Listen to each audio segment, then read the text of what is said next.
Mhm. You can find the share screen button on the bottom of the Okay. Zoom. Yeah, I can see Okay. your screen. Yes. Okay. Who is who in Ortogonblender? The first guy is Cícero André da Costa Moraes. He's a 3D designer in Sinop, Mato Grosso, Brazil. I am an oral surgeon in Brasília, Brazil, the capital. And Dr. Rodrigo Faria Vale Dornelles is a plastic surgeon in São Paulo, Brazil.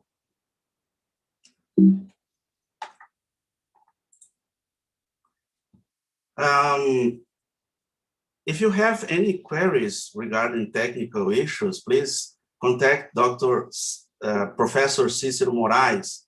He's an expert in this area. Okay, Blender is an organization founded by Tom Rosendahl in 2002.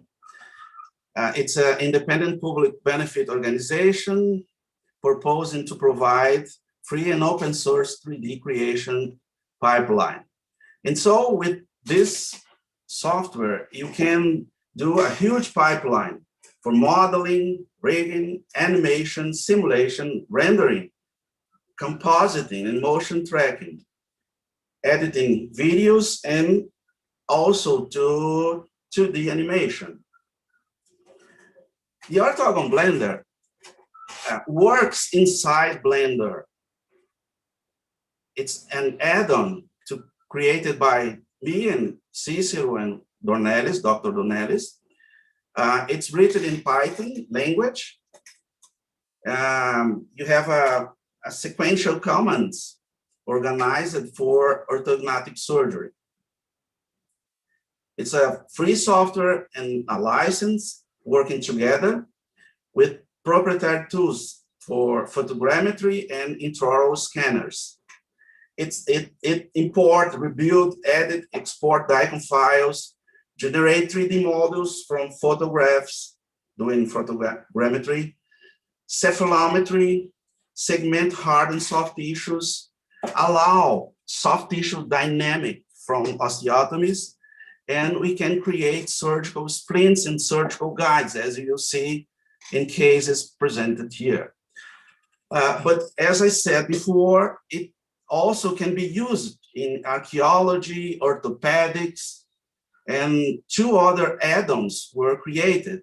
The Blender for rhinoplasty, planing, and the Liberty 3D for orthodontics. And nowadays, Ortogonblender is being ported to Blender 2.8 and 2.9. The CT scan importing is based on DICOM to mesh. And the core came to help us to do good and complex Boolean operation. Photogrammetry scanning is based on OpenMVG and OpenMVS. And you have download options for Windows, Mac OS, and Linux. Our history, it's not just Ortogonblender. We began before, back to 2000. We did a course of 3D technology in CTI Center. We did courses also in Austria. And in 2006, we invited Dr. James Shaw, the man behind the scene, the man that introduced the virtual. And we did also an PhD thesis of neutrophils behavior with titanium micro and nanoparticles. In 2013, a patent of prototype mini plates protocols. 2014, we began with Blender, and in 2017, we released Ortogonblender. As you see here in the images, orthognathic surgery did with prototypes at that time, 2000.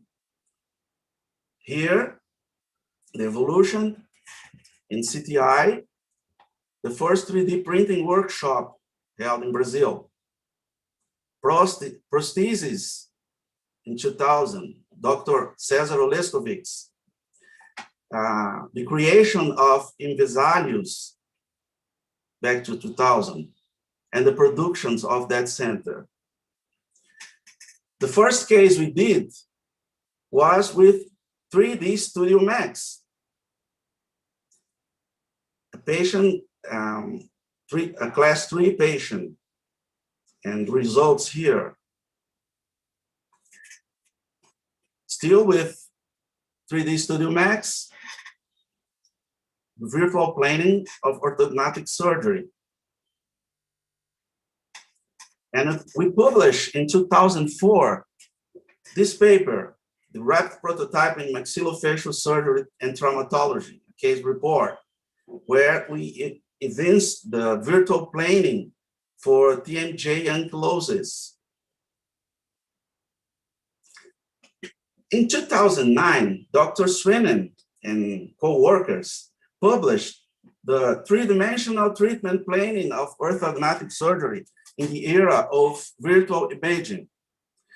They said, hence the challenge and common goal is to develop 3D virtual treatment planing of orthognathic surgery as an efficient and cost-effective clinical tool that improves the care of the patient with a maxillofacial deformity, leading us to, furthermore, CBCT scanners and virtual 3D softwares packages remain very expensive. That's the deal.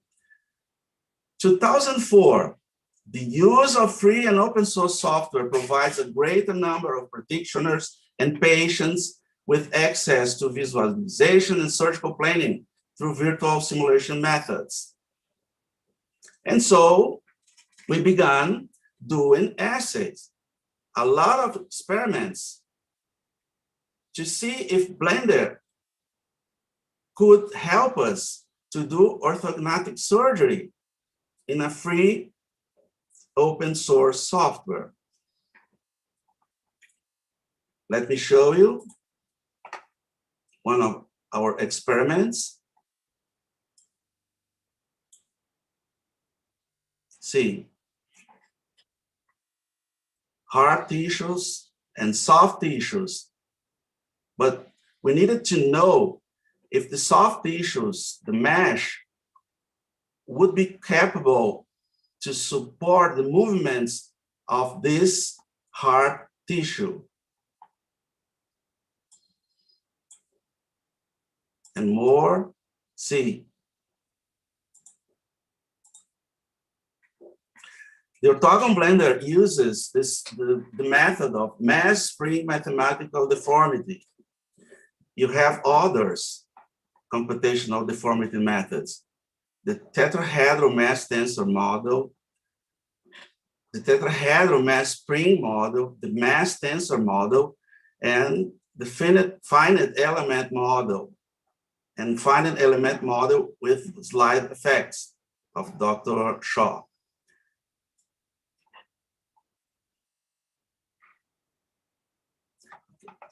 Another assay we did, another experiment we did, was to see if we can move maxilla and mandible, and what would be the behavior of this mesh in Blender, in maxilla or in mandible or chin.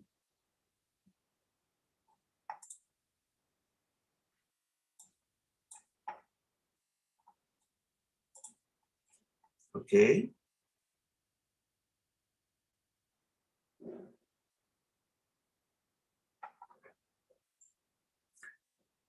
Another experiment was to see what would be better to use when patient goes to CT scan.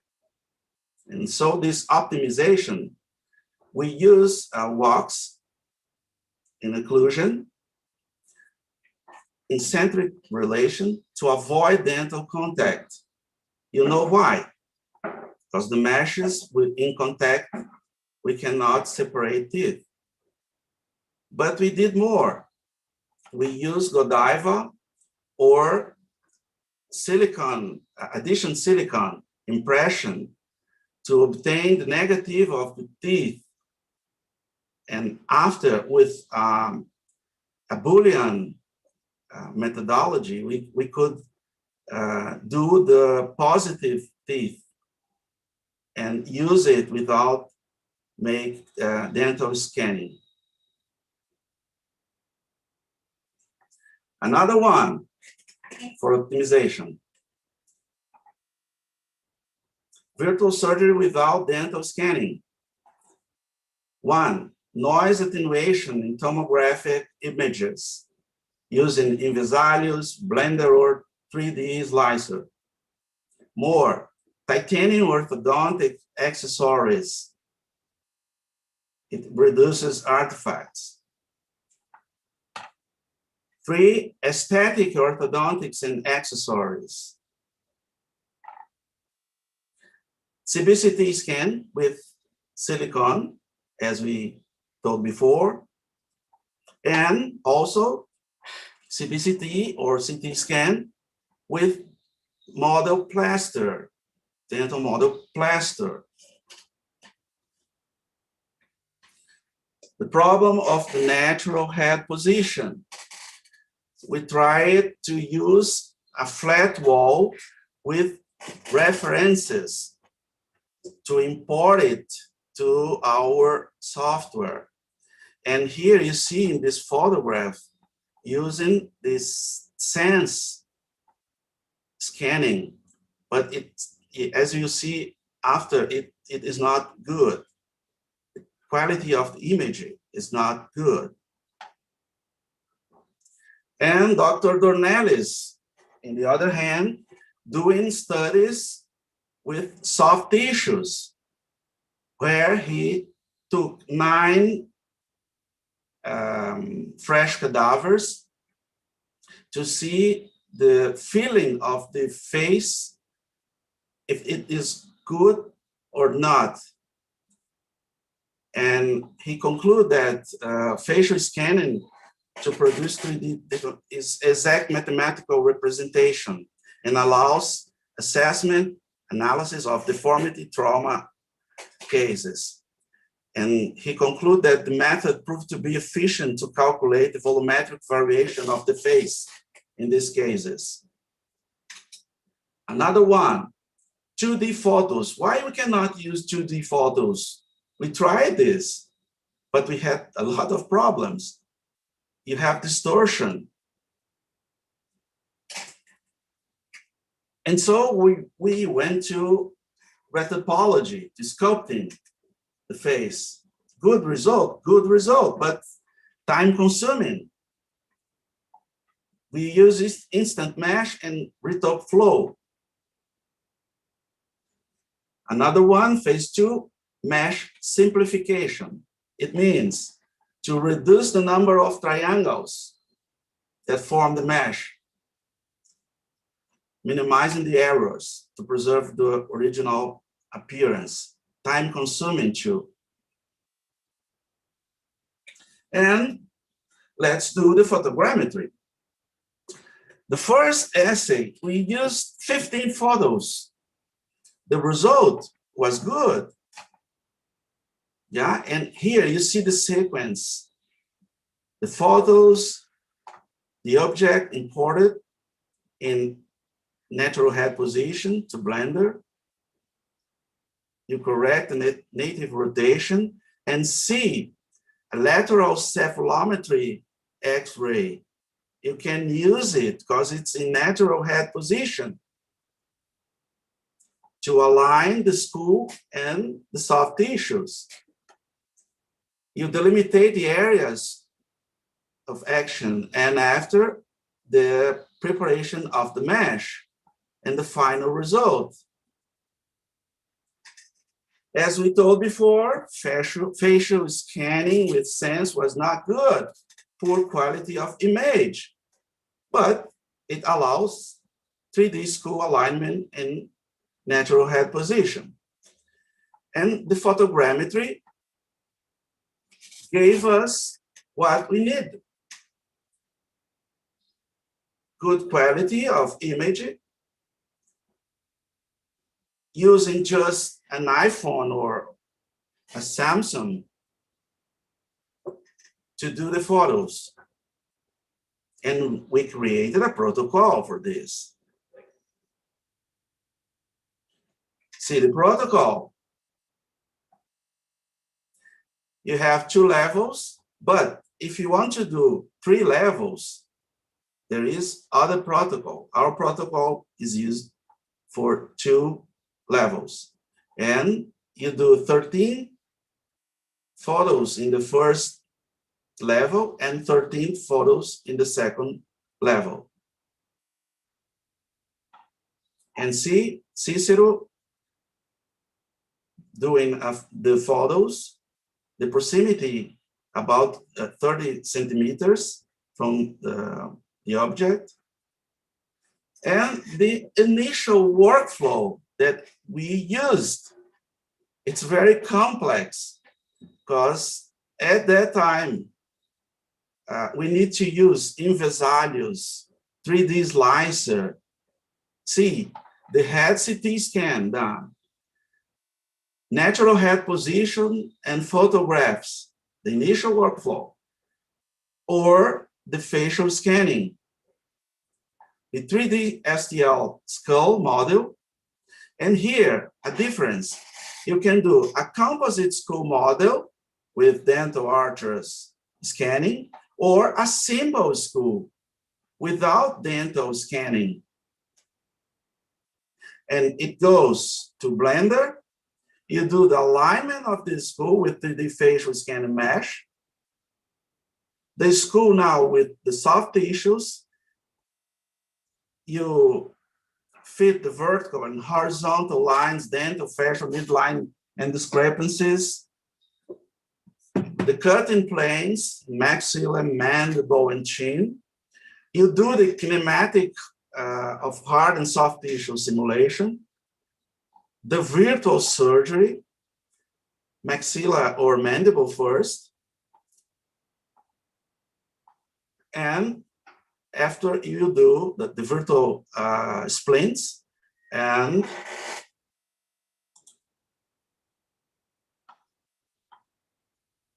the surgery. Nowadays, the current algorithm for virtual planing in orthognathic surgery is simpler.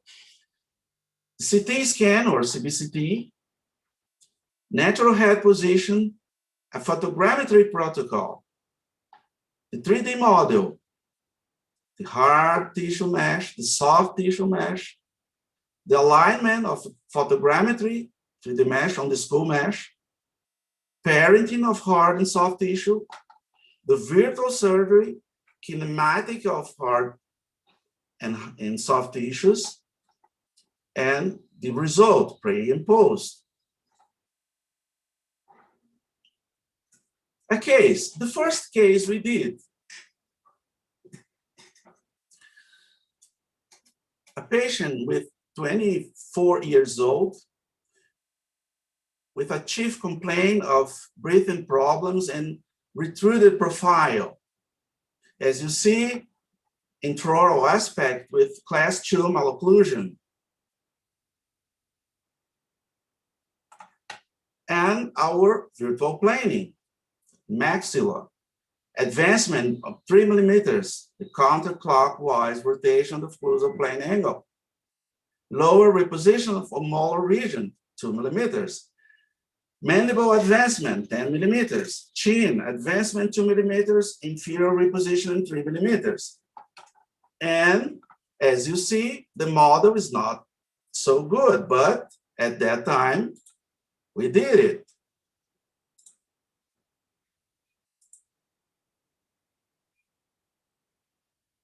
Hard tissue movements and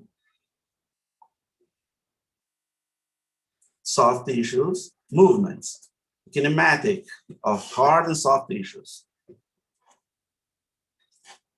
Surgery,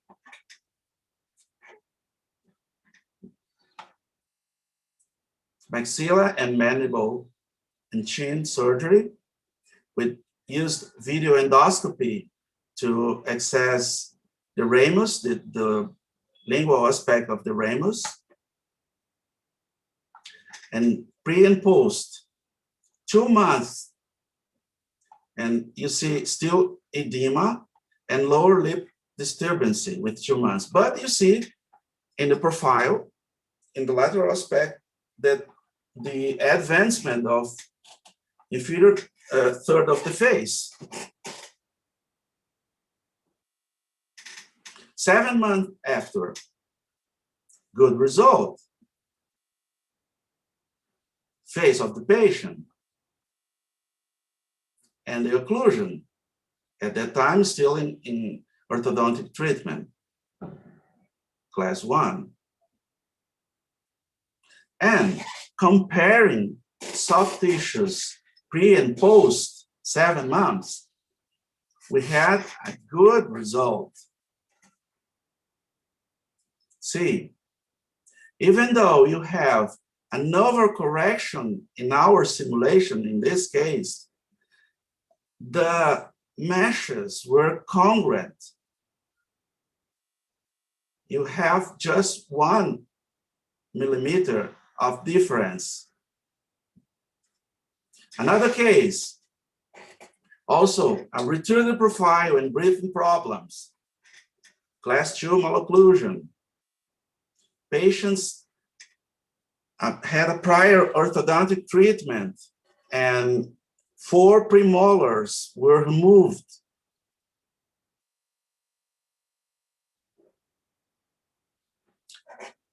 We need to use, we indicated mini plates anchorage for lower incisors retraction. See the high plane, occlusal plane angle, 17 degrees. And again, the wax, avoiding to contact the lips. Why? Because we need soft tissues meshes. Do not, as here, do not contract the lips during excision. The CT school, there was no teeth scanning, but we did this with Godiva.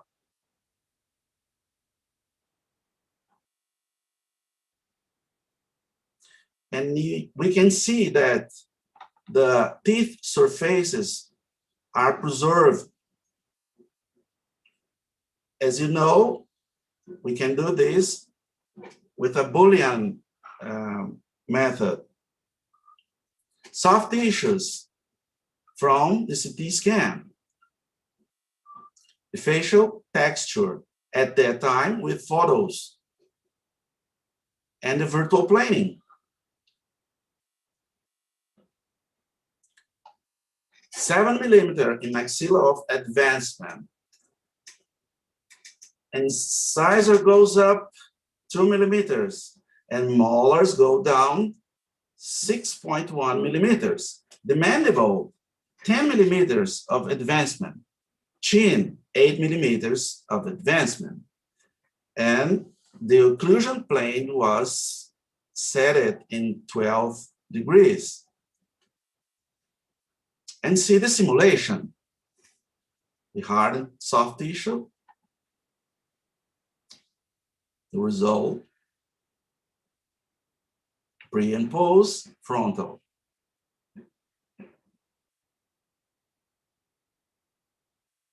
Okay, pre and post. And here, mandible first or maxilla first? We did experiments in this case. The surgery was done with mandible first. See, when we do the first one, maxilla first, when we do maxilla first, the splint was very, very thick. When we do mandible first, the splint is thinner, as you see here. This plate to down fracture maxilla.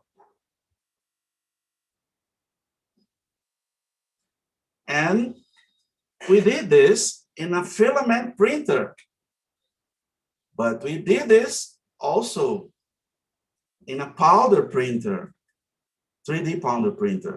33%, 84. Okay. And the surgery, see, we use the filament splint. At that time, we used wires to fit the splint in teeth, but it is not necessary currently. Okay.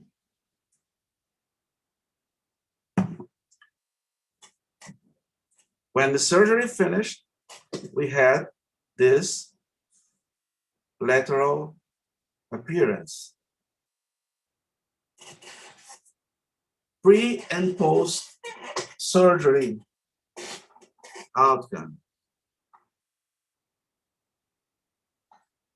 Dental aspect. And the comparison between simulation in 2014 and post-surgery 2017. As you see here, the chin area was less, we had not a good result because the simulation was undercorrected. And the actual patient, the chin was more advanced. And we did this comparison within 17 patients with 17 landmarks at that time, with 1.5 for the whole face of difference error. And the patient after surgery, 3 years after surgery.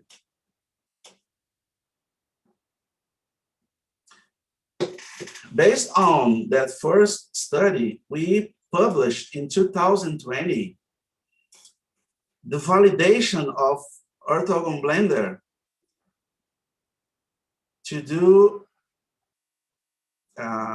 accuracy of three-dimensional virtual simulation of soft tissues of the face in Ortogonblender for class 2 patients. And we had an average error for facial soft tissue, one millimeter. Good result. And this month, we had this article published in the Aesthetic Surgery Journal.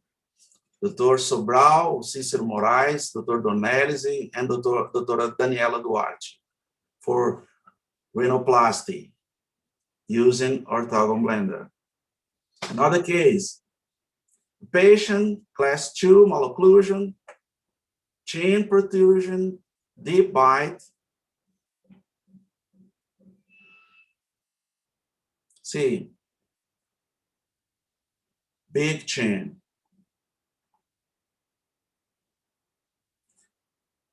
Incisors, superior incisors display was not enough in photographs. And here, using Godiva and wax,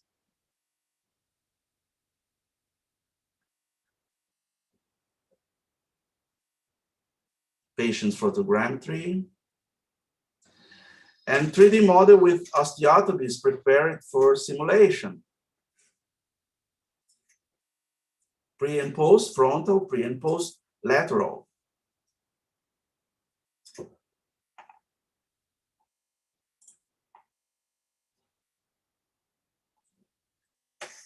You see the movement of maxilla and mandible and chin. Maxilla. And we did a lot of studies to see how much the maxilla moving forward would impact in soft tissues and nose. Surgery, mandible first, and outcome. And see, since the beginning, patients had gingiva recessions, and after it goes on. But the occlusion is good. The facial appearance too. 2016, the occlusion.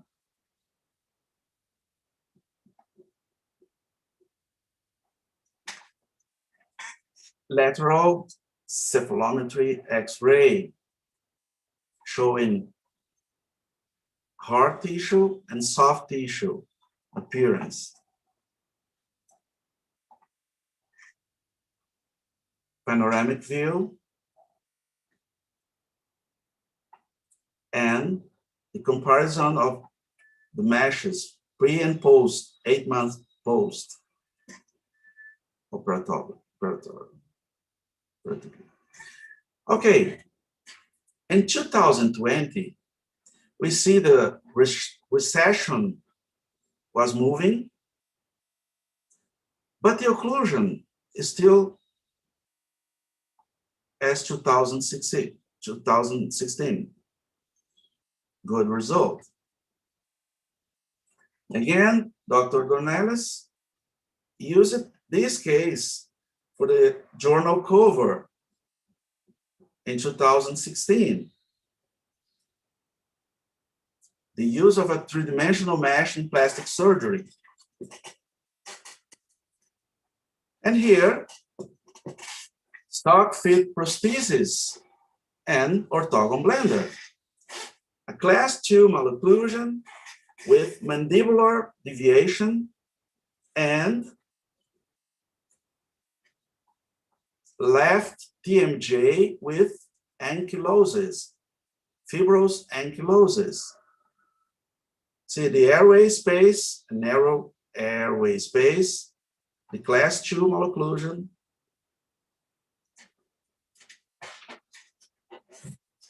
See, left TMJ fibrous ankylosis, maxilla frontal occlusal plane canting, mandible deficiency, mandible asymmetry, class 2 malocclusion, decrease in size of airway space, and limited range of motion of opening of mouth. See, in CT scan, TMJ with ankylosis. The photogrammetry, you see some dots in the nose. We sometimes with flash, the algorithm of the software cannot do it, reconstruct this area very well. And so we do this painting. Okay, and here, the simulation of hard tissue to correct this anomaly.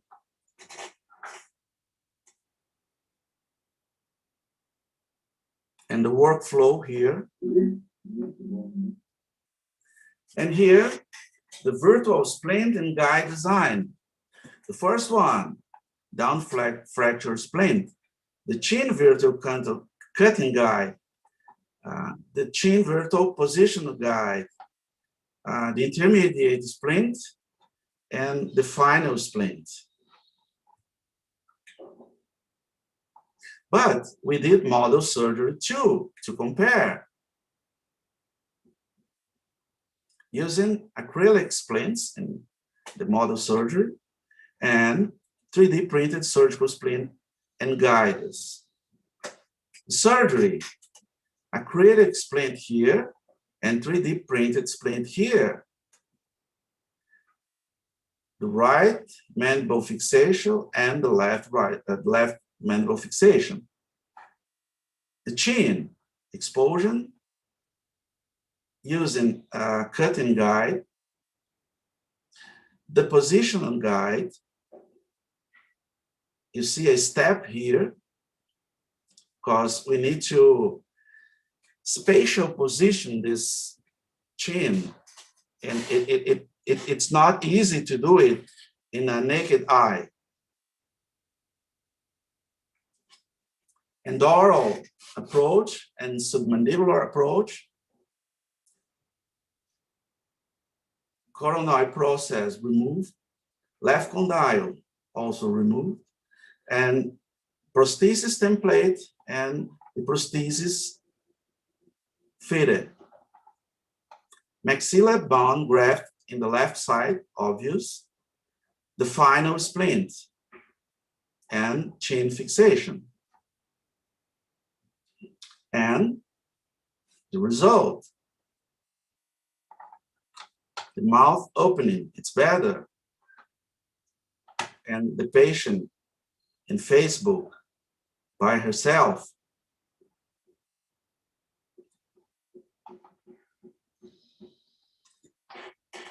And here, the occlusal feature, where you see class 1 in canine region.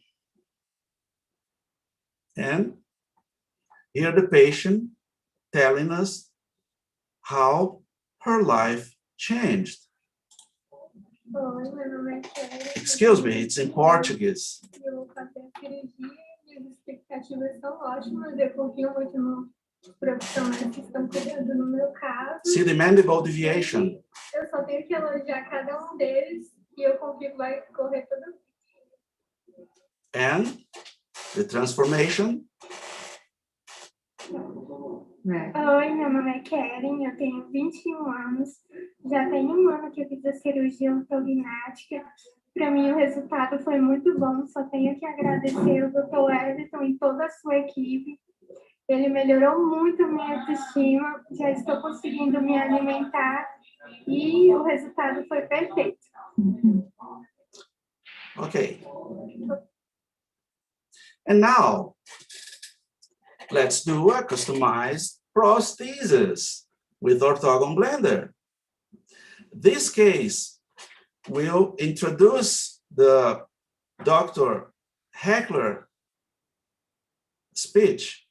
I will present the case, and after that, she will present her own lecture, okay? A case of TMJ progressive condylar resorption. A Caucasian patient with 25 years old, complaining of changing of occlusion and breathing for about 4 years. Chewing is difficult. To articulate words, also difficult. Significant joint pain and headache. History of progressive worsening after using bite plate. History of this illness. In 2000, she did an orthodontic treatment lasting 2 years. She had clicking in the left TMJ with mild pain. There was a worsening in 2009 of pain and locking with limitation of mouth opening. TMJ disorders were diagnosed. The use of occlusal bite plane, no relief of the pain. 2011, with severe facial chins and joint pain, he started a new orthodontic treatment. And she was guided on the need for an orthosurgical approach. In 2012, she was indicated to a maxillofacial team. See, the evolution of the deformity. When she was a child, she had chin. But as the time goes by, the chin was going back. And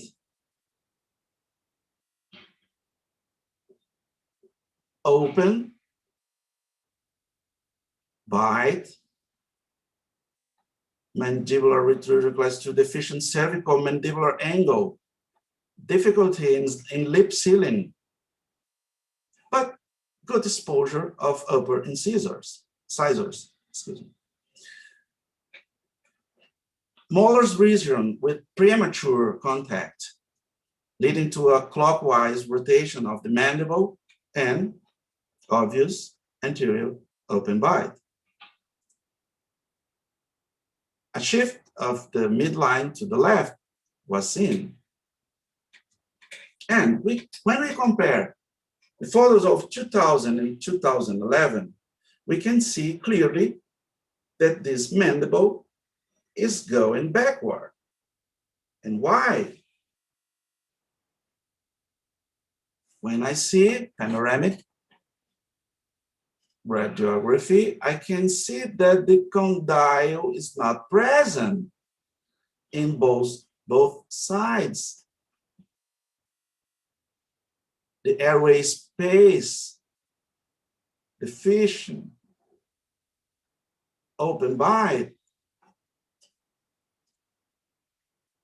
2000, 2009, 2011. Progressive condylar resorption. See, condyle structure, 2009, 2000, 2009, 2011, less structure, and 2013, almost nothing. CT scan, showing also condylar resorption.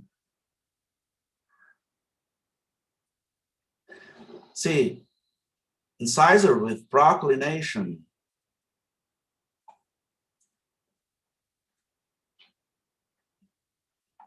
Premature contact on molars. Paranasal deficiency.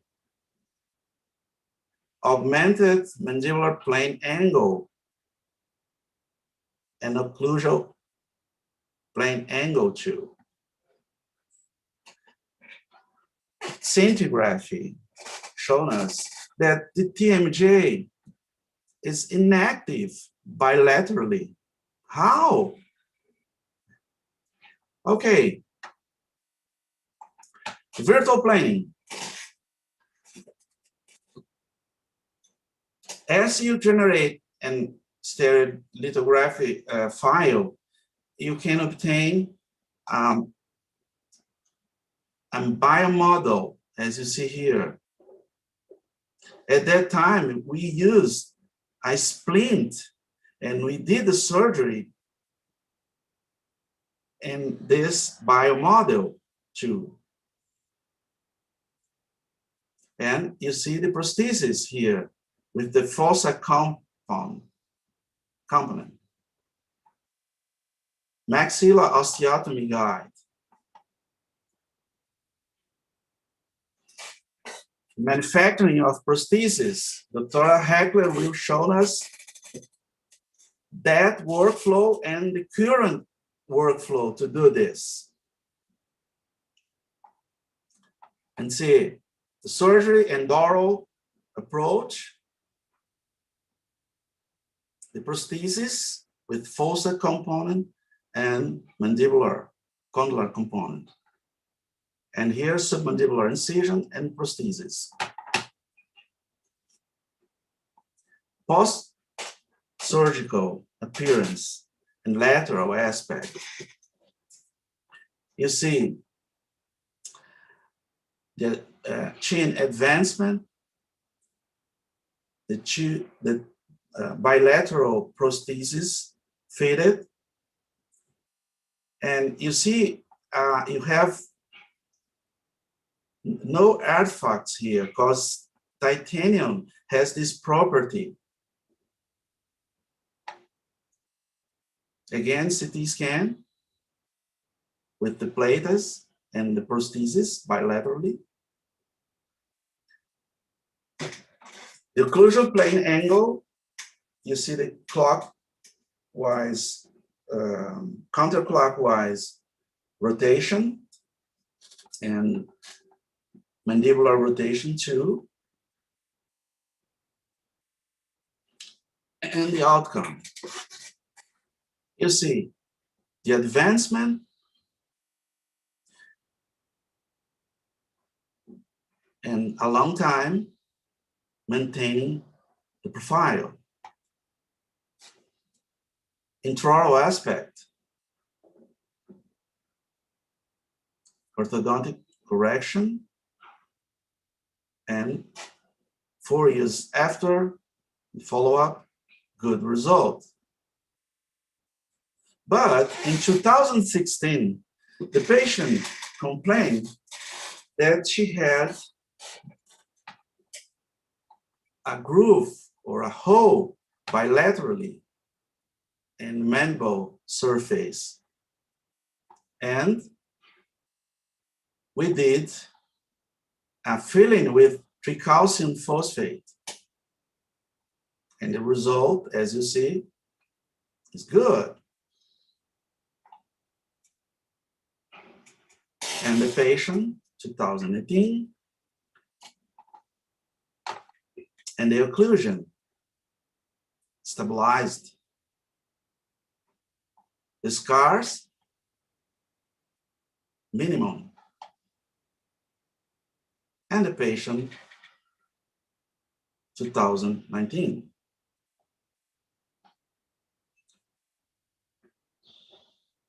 Okay, here we have another tool of Ortogonblender that will help surgeons to fit the occlusion. See,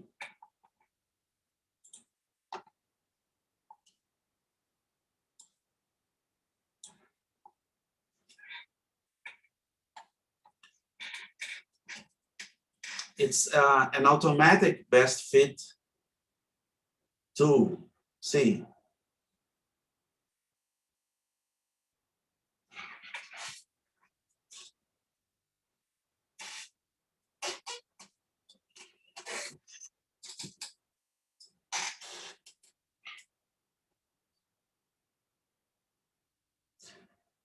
and you can compare this with the plaster occlusion. Okay. And I need to introduce you the Ortogonblender magazine, created in 2020, where professionals can publish their research in this magazine. It has inscription and a DOI, ESBN. Okay. Okay. I'd like to introduce you Dr. Heckler. Dr. Heckler is an engineer from Prom. Prom is an industry in the south of Brazil, in the city of Porto Alegre. And these cases we did, the customized cases we did, was done with Dr. Heckler, one of these cases. And she will show you the workflow that they use now and the workflow they used before. Okay, Dr. Heckler, please. Thank you very much. I will share my screen now. Use.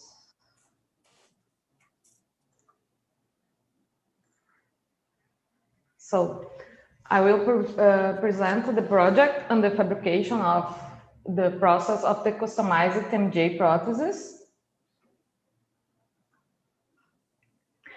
First, presenting our company. Our company was founded in 1993. We started producing screws and plates for osteosynthesis. This, on the picture, was our complete product line. A few plates, screws, and 2 or 3 instruments. Since 2008, we produce customized TMJ prostheses. Nowadays, we have rehabilitated almost 1,000 patients. We are located in Porto Alegre, Brazil. These are our partner, Medeiros, is mechanical engineer and technical manager of the company, and Mario is our quality assurance manager. We proudly are the first Brazilian company to develop and produce a national customized TMJ prosthesis. Our prosthesis. In the beginning, to customize it, it was a handmade method. The prostheses were modeled in epoxy dough. It was a slow process to make a final model. The 3D model of the patient's skull was received and the prostheses developed from that. Many times they had to be sent to the surgeon to approval or changes. After approval, the epoxy models of the prostheses were scanned to make the computer-aided manufacturing programs. Besides being long, this interactive process of modeling, scanning, changing the models, the prostheses become a little bit less accurate. Our TMJ prosthesis is composed by two basic components, a fossa component made of ultra-high molecular weight polyethylene, who can also be made by two materials, polyethylene and a titanium part who keeps in contact of the bone, and a mandibular component made of titanium and cobalt chromium molybdenum alloy on the articulating surface. So, as Dr. Everton well introduced it, Blender. Blender is a free and open source 3D creation suite. It was developed to be a 3D software destination to modeling, animation, simulation, rendering, video editing, and game creation.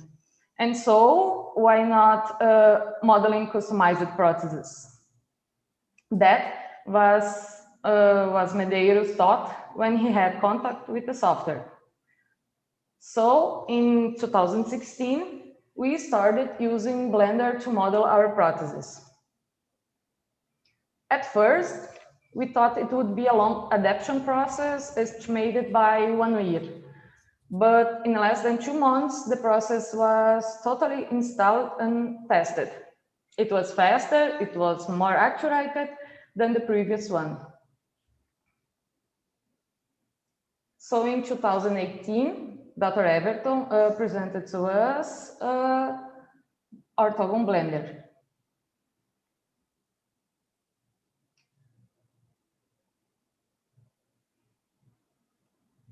With the Ortogonblender, the process of producing customized prostheses improved even more. So it was just well presented by Dr. Everton. Our production process of a customized TMJ prosthesis. So first, we receive the CT and generate a 3D file with Invesalhus or Ortogonblender Slicer 3D. Invesalhus is also an open source software developed with Brazilian government. With the 3D file, we plan the prosthesis with the surgeon. For modeling the prosthesis, surgical guides, we can use Blender and Ortogonblender when orthognathic surgery is needed.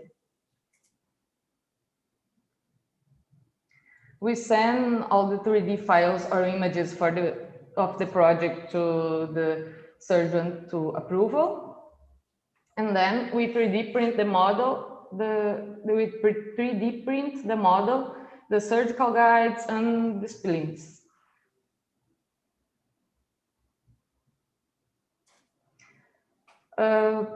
With the 3D files, we can generate the CAM files to effectively produce the files.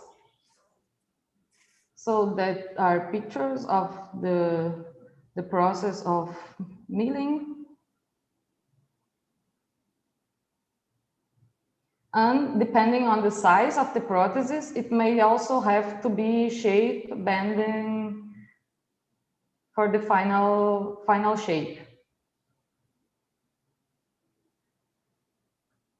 All of our products are laser engraved with a serial number. This guarantees the uniqueness of the prosthesis and enables the entire history of the production and raw material to prosthesis to be tracked, even after implantation. The color blue of our prosthesis. The titanium parts go through a finishing process called anodizing, which gives it a blue color without adding any pigment. The process increases the thickness of the natural oxide layer on the surface of the titanium on a controlled way, so the result of the reflection and interference of the light on the surface make it seem blue, but it hadn't any pigment additioning. So during the process, the prosthesis goes through several quality control processes to guarantee the highest quality standard and the safeness to the patients. Along this process, nowadays we have a bureaucratic approval process through Brazilian Health Agency and Visa, which may include sending several documents signed by the company technicians, the surgeon, and the patient.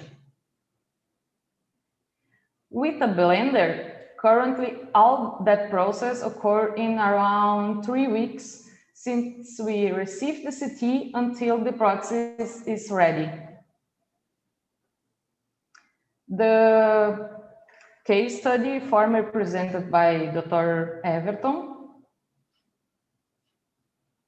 The customized prosthesis of the patients was made in 2014.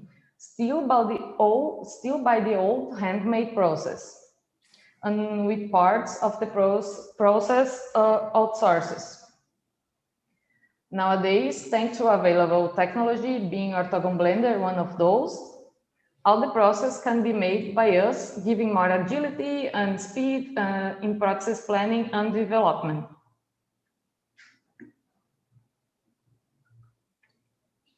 In 2014, the 3D model of the school, the virtual planning, surgical guides were outsourced. The communication between each specialist was slowly, most of the time. The physical models had to be sent by mail. This made the process impracticable most of the times.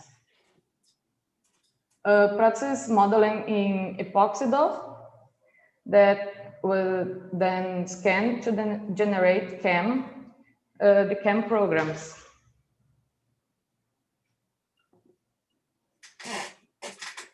So nowadays,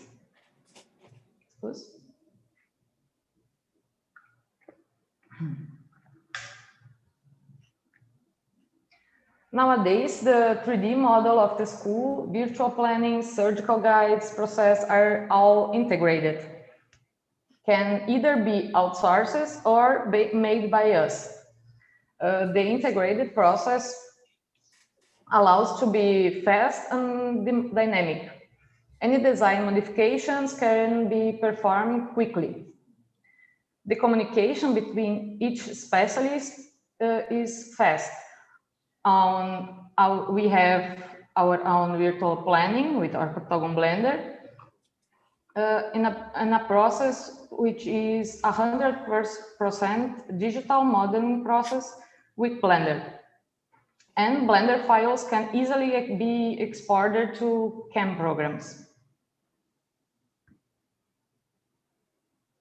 So we expanded Blender as a tool for all our customized processes. Blender enables us to develop an entire head region of a customized, accurate way, giving the patient more life quality, rehabilitating the patient in a functional and aesthetic way. Here we have a few cases.